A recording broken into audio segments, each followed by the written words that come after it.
খুশি তো? না, আকাশে কখনো না মেঘ থামলো। খানিক আগে তো আকাশ বেশ পরিষ্কার ছিল। এই, একটু তাড়াতাড়ি চালাও। বুম করে আবার বৃষ্টি না এসে পড়ে। তাড়াতাড়ি। কি বলছো কি? হুট করে বৃষ্টি এসে গেলে ডাহা ভিজবে। তাড়াতাড়ি। জানো রানী, এই হেমন্তকালে অসময়ের বৃষ্টিকে কি বলে? কি বলে? এই বৃষ্টিকে বৃষ্টি বলে না, এই বৃষ্টিকে বলে স্বয়ং ভগবানের দান। কোচমান, শিগগির গাড়ি থামিয়ে মহারাজের মাথায় ছাতা ধরো। শিগগির।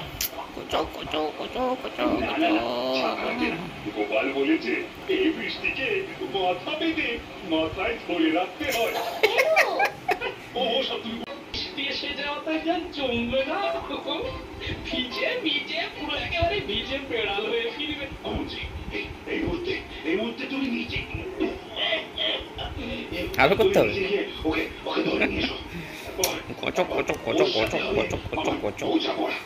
মহারাজ তাহলে খেপেছে।